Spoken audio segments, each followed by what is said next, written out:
Well, good evening and hello, everybody. Let's see, do we have anybody in the hello chat room? Anyone here?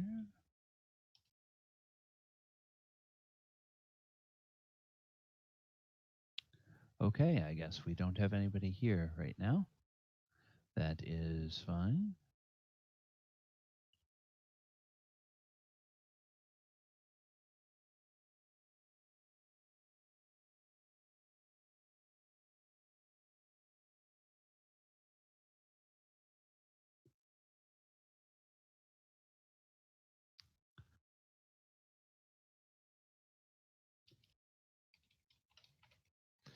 I'm going to put up a link to the history of D&D image that's on the screen right now.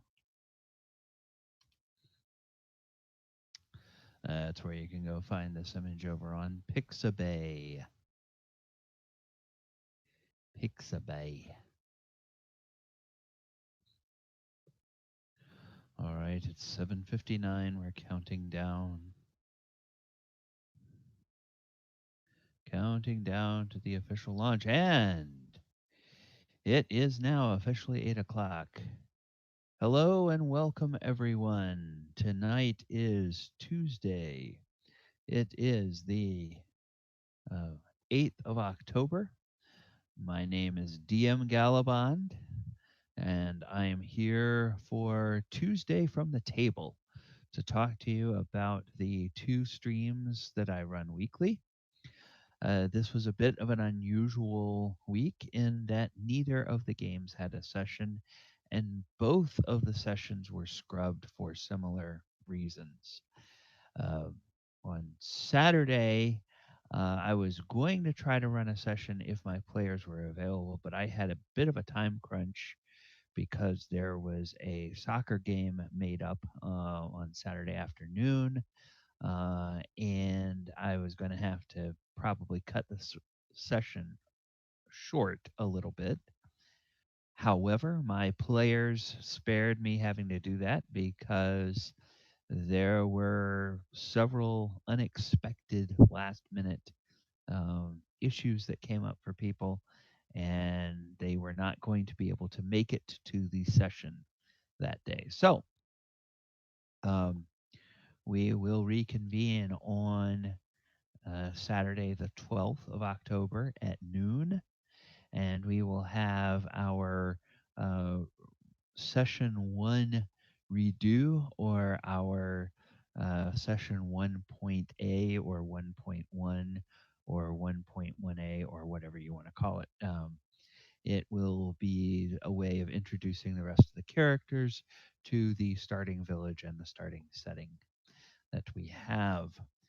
Uh, for those that did not hear the stream last week, the history of D&D is envisioned as a long-term campaign that plays through all of the different editions of D&D in the same game world, and as it does, it tells new stories and it lays down lore that will become legends and history and myths, and perhaps even part of the pantheon of future games that are set in that same game world in future systems.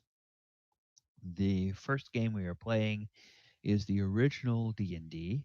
That is the version of D&D that even predated Advanced Dungeons and Dragons.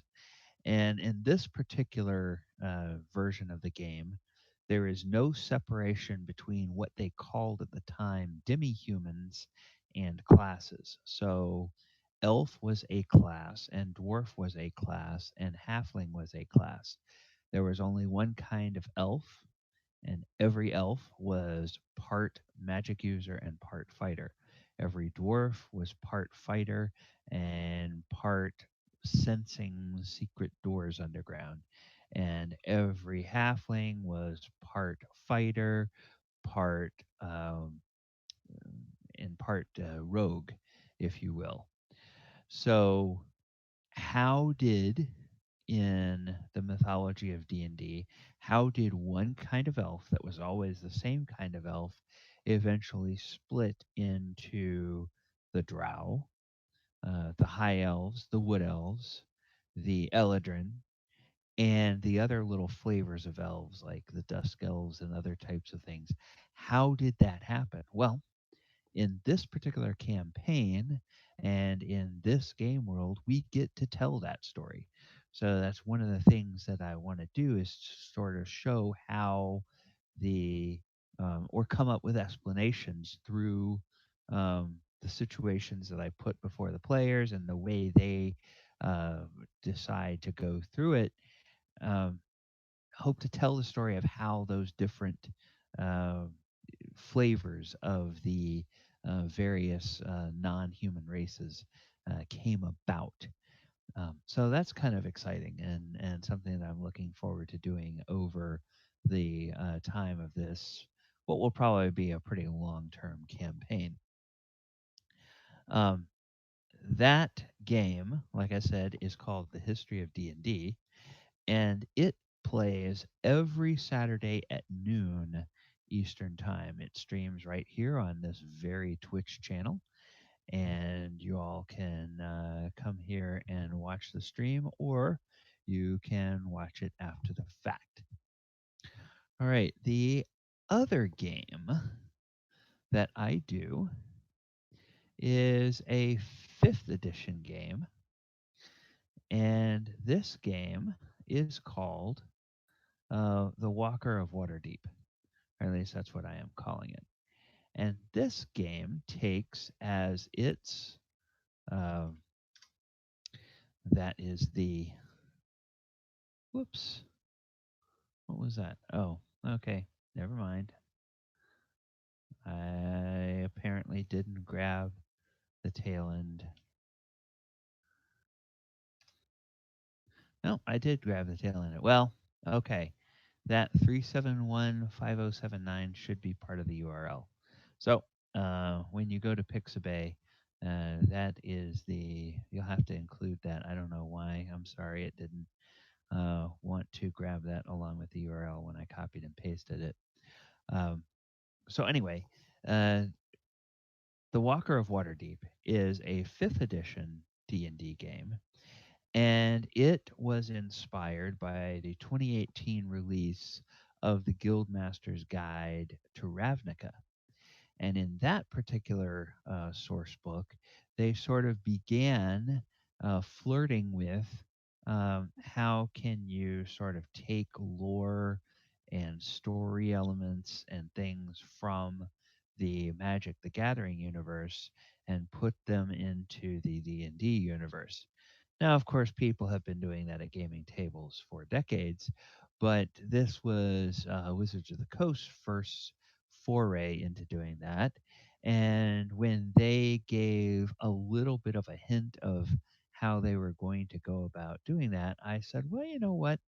It's about time for me to dust off some old ideas I've had about trying to cross the streams a little bit, if you will, going against the advice of the Ghostbusters, mind you, crossing the streams and setting a D&D game in such a way that we can have some lore, some characters, some creatures, some spells, and some artifacts even from the Magic the Gathering the game that are part of our D&D campaign. Now, in this particular game, uh, the character started off at first level. They were hired by a wizard who turned out she was a very powerful wizard, but she'd only been in Waterdeep about 18 months. She had amnesia. She couldn't remember a gap of time from her teenage years to the present. And she worked with some allies in Blackstaff Tower that she met, and some people from the Order of Magus and Protectors that she met, and she was trying to figure out what happened to her memory. In the course of those investigations, they also discovered that she had something of a dimensional anchor on her, which meant that she was unable to travel with anybody else off of the natural world. So she could not travel with them, for instance, to Sigil, which is a place that they had wanted to go to try to look and see if they could find any clues about her past. She could not cross a trod into the Feywild. She could not go into the Underdark. She couldn't go to the astral plane, the ethereal plane. None of that worked. There was always a an anchor, a barrier, something blocking her from leaving the natural world. And so they set about trying to figure out how they could both break the block on her memory and break the shackles that kept her anchored to the natural world. And they came up with the idea of building an arcane reactor that would sort of short circuit or short out whatever this energy was that was putting these blocks and shackles on her. And in order to complete that, they needed to have somebody go and collect some arcane material components and stuff. So they hired a bunch of first level adventurers to be the lackeys that they would send off on these missions. And that's where the party came in, is they were the people chosen to help this wizard who identified herself as Tassinda Verlassen to go and find the components that she needed. Now, if you are a time player of Magic the Gathering, or if you're just a lore junkie, you may recognize the name Tassinda Verlassen as a character out of the Innistrad block. I chose her specifically because of some ambiguity about what happened to her after the story of her character ended in the Innistrad block. There was never any real um, clue as to what became of her. Her story's never been picked up again in any subsequent sets. So I said, all right, I am going to adopt that character, drop her into Waterdeep, and decide what happened to her. And our characters now are at fourth level. They have just survived a horrific attack on Waterdeep by the Githyanki in their astral ships, along with some red dragon allies.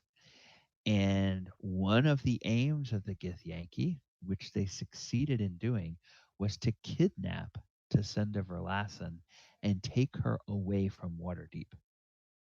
Um, Now, where they've taken her, nobody knows. And what is about to happen next, the players don't actually know. But tonight, if any of them are listening, or if any of them listen to the stream between now and our next play session, tonight they're going to get a little bit of a hint about where the game might be going. Now, when I created this game and when I was recruiting the players and when I was helping them create their characters, one of the questions I asked them is I asked them to look at the Guildmaster's Guide to Ravnica, look at all of the 10 guilds, and think about, if they were going to play in that universe, what is a guild that appeals to them? And so they chose 3 NPCs that were linked somehow to one of the guilds, a guild that they thought their character might want to join whenever they got a chance to go to Ravnica. Well, I'm here to tell them tonight that it's time to go back to those notes and dust off what you were thinking about at the time you created your character, and begin to think about what you might want to do when you start to meet some of those people. Because this is the level where the game quickly takes a right turn and departs from Waterdeep. And depending on how the players decide to play the scenarios that uh, land in front of them, my milestone for ending fourth level, um, part of the milestone for ending fourth level is trying to help them find some way to get to Ravnica. And it is in Ravnica where we will begin tier 2 of our game and start the climb from levels 5 through 10. So now it's not a simple matter of only getting to Ravnica. They still have to earn some experience and they still have to figure out some things along the way. But one of the cool things, once we shift to a new plane and we get into this new phase of the game, the players are going to start to see more elements of magic coming into the game. Now, what do I mean by having more elements of magic in the game? Well, um,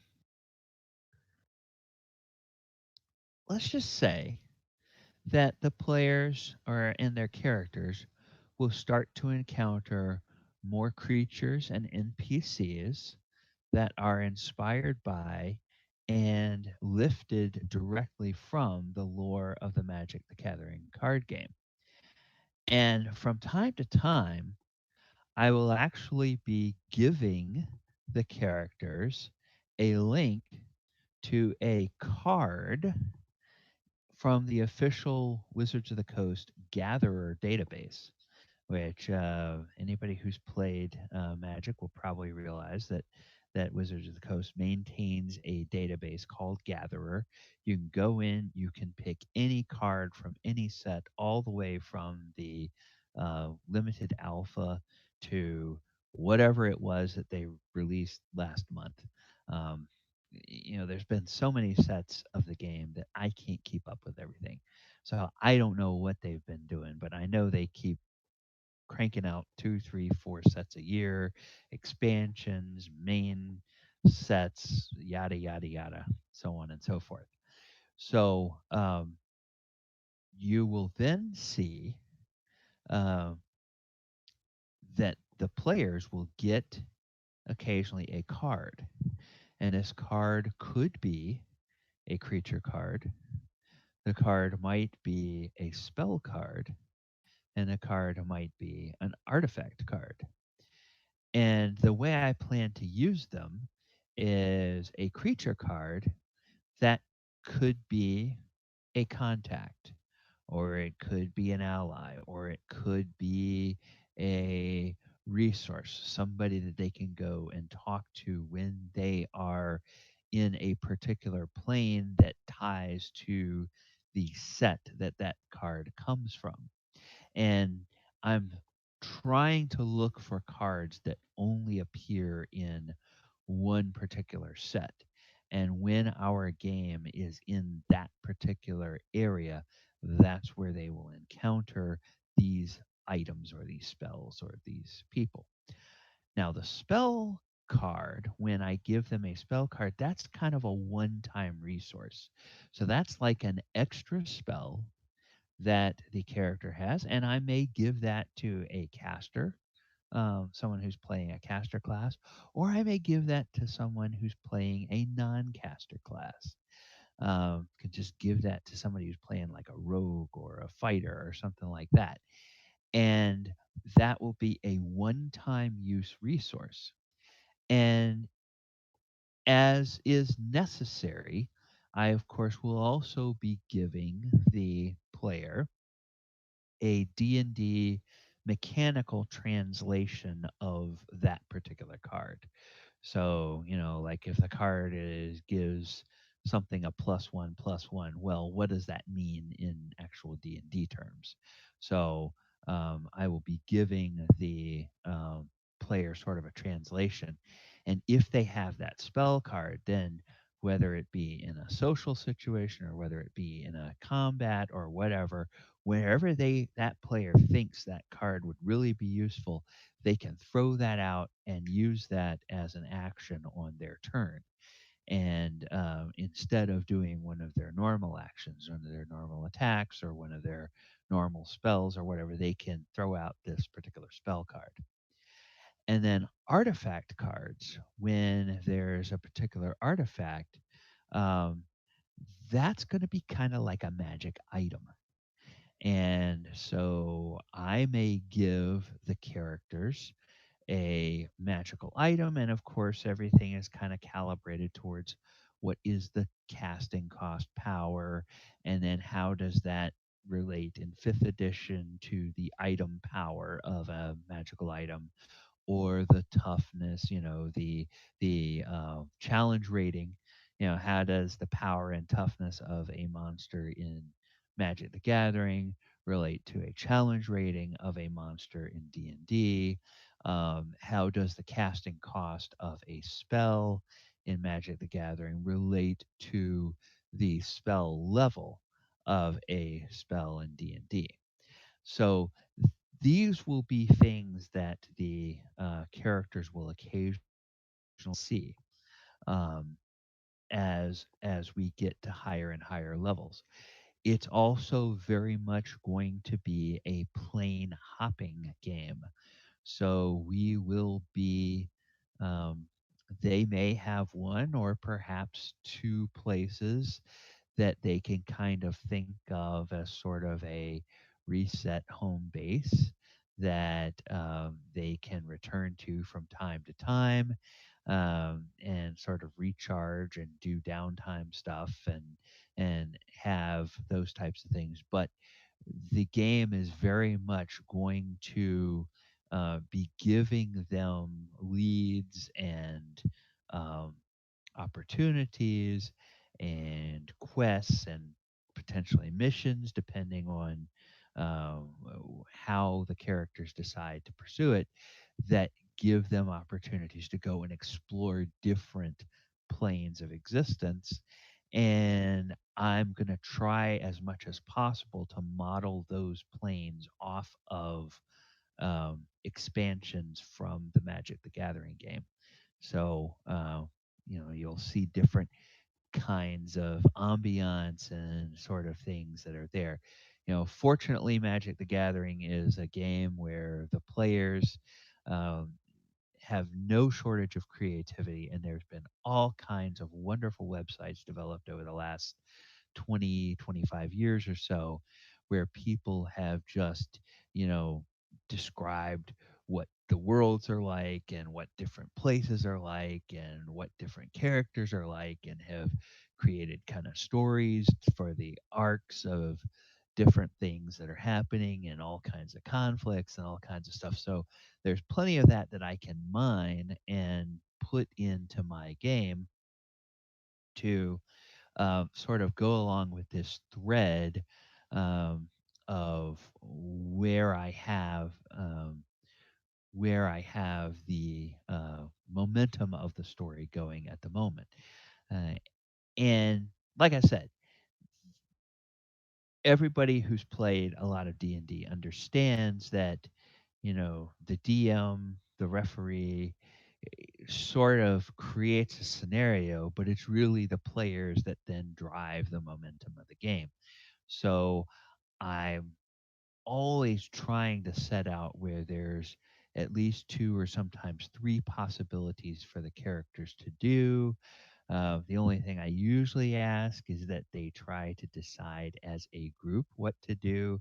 Um, I don't really super like splitting parties.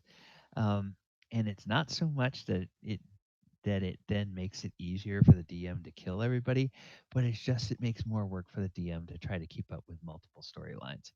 Um, I have done things with my players called How the Other Half Lives, but that's basically a very short term, very finite, very self contained scenario where it's taking a snapshot look at something that's happening outside of the story of the main heroes and letting the players have an opportunity to experience or direct or determine the outcome of a specific finite little point in time that may have bearing on the main game. All right, so that's a little bit about this game. Um, and the Walker of Waterdeep game that is played on Sundays, again on this very stream, and at 2:30 p.m. Eastern time.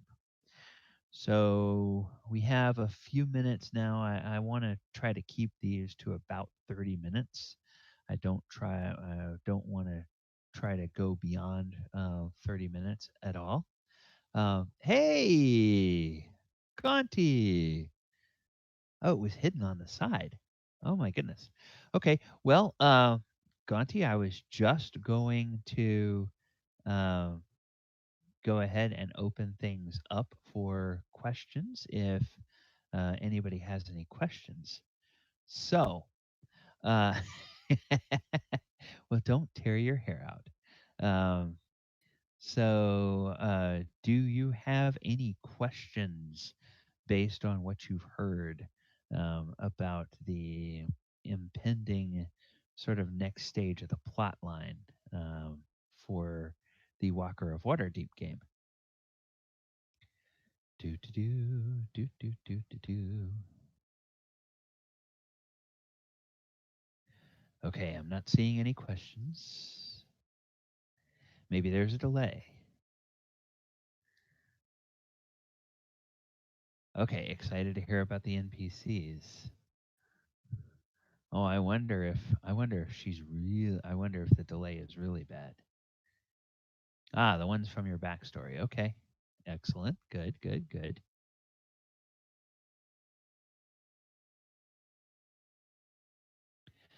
That's been eating at me. When will they be coming up? Well, could be pretty soon. Could be pretty soon. That that really kind of depends on how quickly the party uh, decides to head in that direction and sort of what means they choose to take. Okay, yes. Yes, I have enjoyed the way that you all built your PCs as well. Although I'll have to tell you, there's one player that I was kind of counting on um, the player being someone who sort of already had a little bit of leg up from being having been in Ravnica before. But then the player said, "Oh, I want to change my character." So I guess we don't have that anymore. Um, it will be kind of curious to see how that plays out. Yeah, oops is right, but oh well. If players are permitted to change their mind, um, they if you try to force somebody to play something, that usually doesn't work out very well. Maybe Dorafil has been there. I don't know. Maybe. Maybe. Drow is yes. Yes, he's been around a long time. And who knows? Who knows? All right. So, is there anyone else that is on the stream? I don't believe so. Okay. All right. Um, well, if there are no other specific questions, then I am going to go ahead and allow this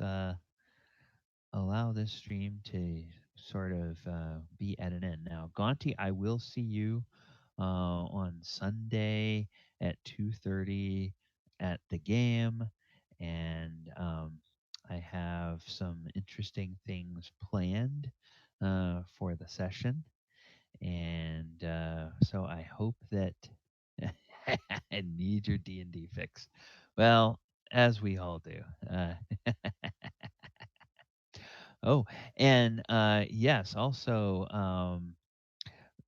Gonti, I whether you, um, from the discussion we're having uh, earlier this week on um, Discord, I don't know if you have an active online portfolio anywhere, but Gonti is an artist who has been creating some original artwork for her character and even for a couple of the other characters as well in the game.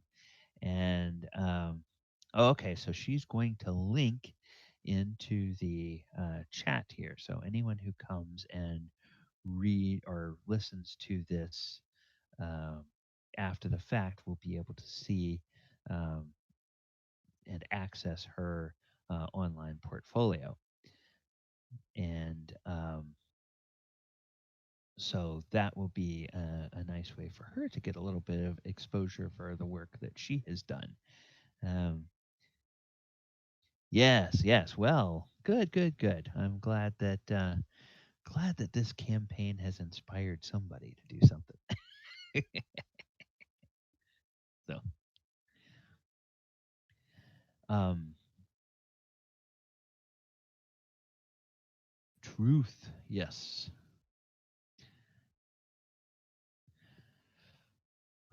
Okay. Da-da-dum-da-dum. Yes, working on those character badass moments.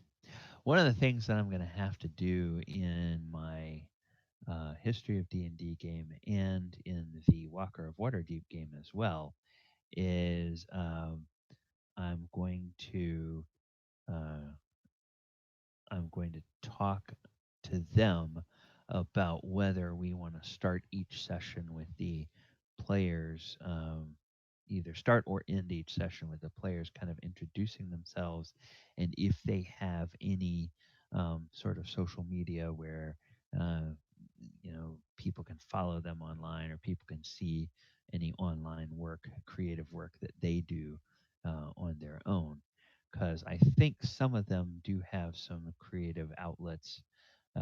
Gonti has been the first one to really talk about hers in our game, so that's something that we can.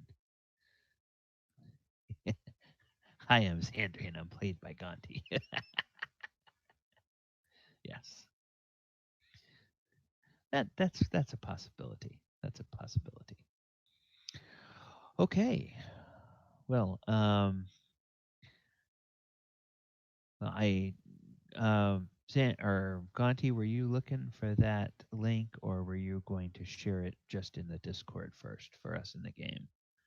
I wasn't sure whether you were planning to try to share it on the um, chat in the stream. Oh, you did share it. Okay, I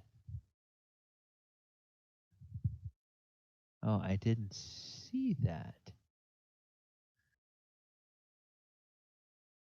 Oh, it just shows up as three asterisks. It doesn't show up as an actual link. Okay, interesting. Well, something is going on there. So, yeah, yeah. At least for me, it's just showing up as three asterisks because it's not showing up as a link. Um, let me see when I paste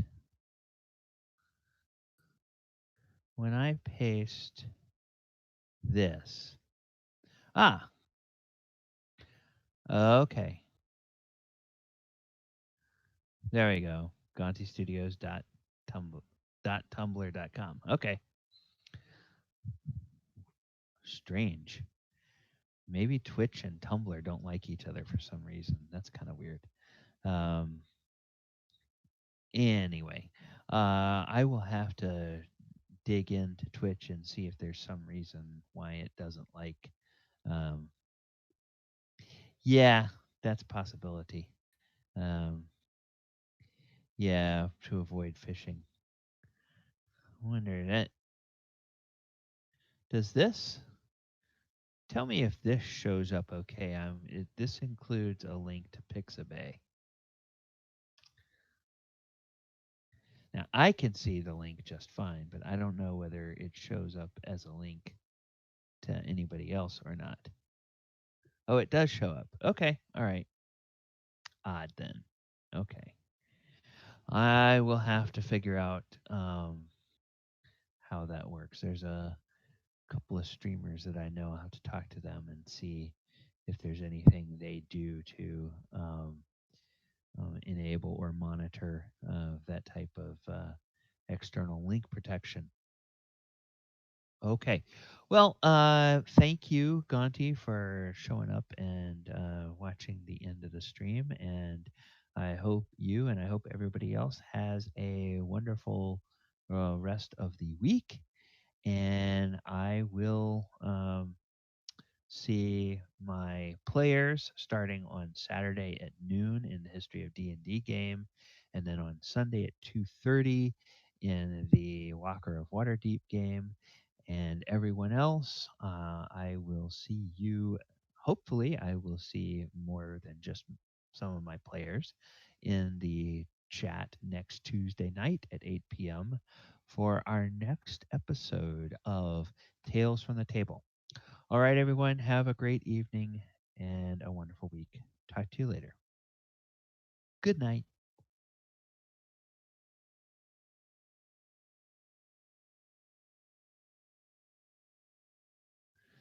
Do do do do do do do do do do do do do do do do. Do do do do do do. Do do do do do.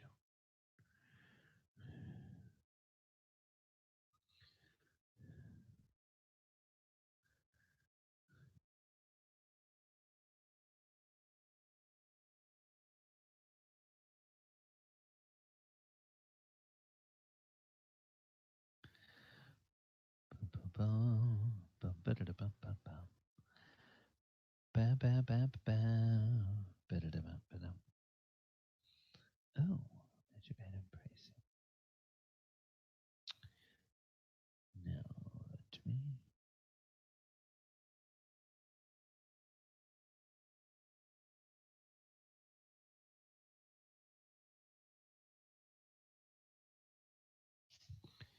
Do, do, do, do, do, do. Do, do, do, do, do, do, do.